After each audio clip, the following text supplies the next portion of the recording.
Alright, hello guys, welcome back to my YouTube channel. Muli, this is Gerald's TV at ngayong araw meron naman po tayong panibagong video At ito nga po ay patungkol dito kay Beyonce na kung saan ay kamakailan napanood po natin sa vlog ni Val Santos Matubang kay Kuya Val sa kanyang channel na meron pong inabot itong si Kuya Val dito kay Beyonce at muntikan na itong hindi tanggapin at dito mo talaga malalaman mga kaibigan kung ano ang pag-uugali meron si Beyonce. So yan po ang ating tatalakayin, alamin mga kaibigan at siyempre bago natin ipagpatuloy yan ay kung bago ka pa lamang po dito sa ating channel ay pakibisita po ng mga channel ng Mag-amang Val Santos Matubang, Kalingap Rab at Edna Vlogs at syempre lahat po ng Kalingap partners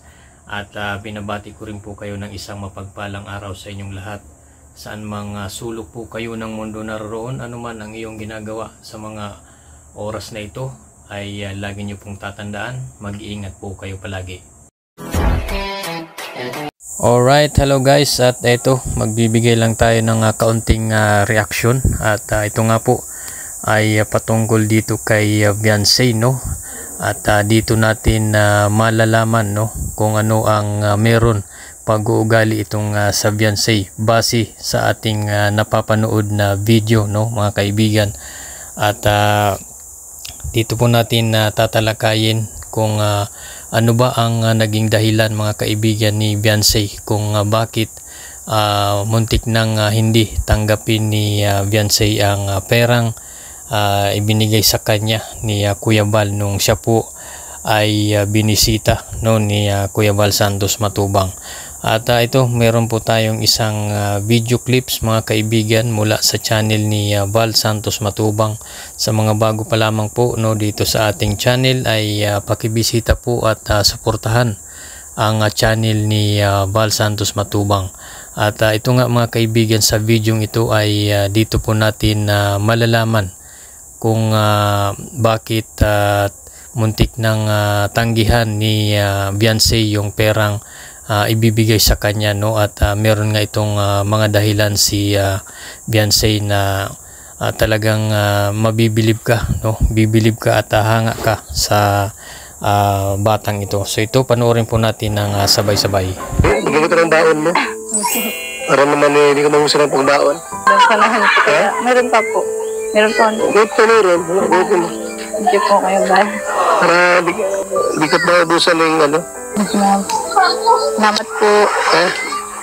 Alright, so yan nga mga kaibigan ano sa tingin nyo ang merong katangiang pag-uugali or ano ba ang merong pag-uugali dito si Beyonce sa puntong ito or dito sa video napanood nyo so comment nyo po dyan kung ano po ang masasabi nyo dito. At ito para sa akin mga kaibigan, meron pong pag-uugali itong si Beyonce na masasabi kong napakabait napakabait ito ni Beyonce dahil hindi po siya mapagsamantala kumbaga dahil alam niya sa sarili niya na meron pa naman silang pera meron pa siguro silang budget lalong lalo na yung ibinibigay ni Kuya Val Santos Matubang ay yung pamasahe niya, kumbaga budget niya sa araw-araw na pagpasok ay siguro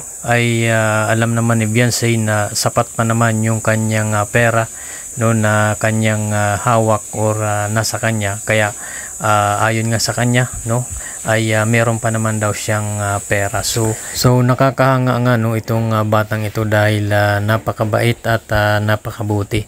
Hindi siya yung tipong kapag binibigyan ay tanggap lang ng tanggap kahit na po meron pa naman ay tanggap siya ng tanggap. Pero itong si Beyonce ay hindi po ganun nakikita ko pong hindi po ganun at nangingibabaw sa kanya yung pagiging mahiyain at respeto sa kapwa at yun nga kud sa nakikita kong mabait na bata ito ang kanyang pag-uugali ay nakikita kong napakasimpleng tao ni Beyonce. simpleng tao, magalang, no? Kapag kausap siya ni Kuya Bal, talagang nakikita nyo po, napapansin nyo ba na mahinahon lang po siya magsalita at laging nandyan yung salitang po at opo, no? Sa tuwing kinakausap siya ni Kuya Bal Santos Matubang. So doon pa lang mga kaibigan, malalaman mo na kung ano yung merong pag-uugali itong si Viancy. Napakabait at napakagalang na bata, kaya naman deserve din talaga itong tulungan, no? Itong si Viancy. Kaya naman nakikita natin, napapanood natin na marami po talaga ang nagmamahal dito sa batang ito, no? Dahil marami po ang natutuwa, no? Dahil nga sa kanyang pag-uugali at mismo ako mga kaibigan ay bumibilib ako dito sa batang ito, no? Dahil sa tuwing napapanood ko sa mga video niya ay napakamahinahon niya talaga magsalita. So hindi ko alam po, no, mga kaibigan, kung mahiyain lang talaga siya, no? Pero doon mo talaga malalaman mga kaibigan yung totoong ugali ng tao kapag malaki ang respeto niya sa bawat taong nakakaharap niya. So ito po yung nakikita ko, no, dito kay Viancy. Kaya naman grabe, bumubuhos din talaga ang blessing din sa kanya at sa kanyang pamilya. So talagang deserve talaga na itong si Viancy ay maging maayos din talaga ang kanyang buhay. So yun lamang po, no, mga kaibigan, at para sa akin, no, sa aking nakikita, no, dito kay Viancy ay napakabuti at napakabait ng batang ito. Hindi siya yung tipong kapag binibigyan, no, ay talagang tanggap lang ng tanggap, kundi minsan ay kapag alam niya na meron pa siyang sapat na pera katulad ng binibigay ni Kuya Val, ay hindi niya muna ito tinatanggap, no? So yun po ang napakaganda dito kay Viancy. So yun lamang po, no, mga kaibigan, sana ay tuloy-tuloy po nating suportahan ang buong team Kalingap, no, lalong-lalo na ang Mag-amang Val Santos Matubang, Kalingap Rab at Edna Vlogs, at syempre isama na rin po natin ang lahat ng Kalingap partners, dahil sila po talaga ay nakakatulong sa ating mga kababayan, no? Katulad nga nito nila Viancy ay talagang malaki na po ang pinagbago din ng kanilang buhay, no? Simula nung ito ay natutulungan ng team Kalingap. So yun lamang po, no? Maraming salamat po sa inyong panonood. At syempre, kung bago ka pa lamang po dito sa ating channel, ay huwag niyo pong kalimutang mag-like at subscribe at pakihit na lang po ng notification bell para updated ka sa ating mga bagong i-upload na mga videos. Salamat po at God bless you all.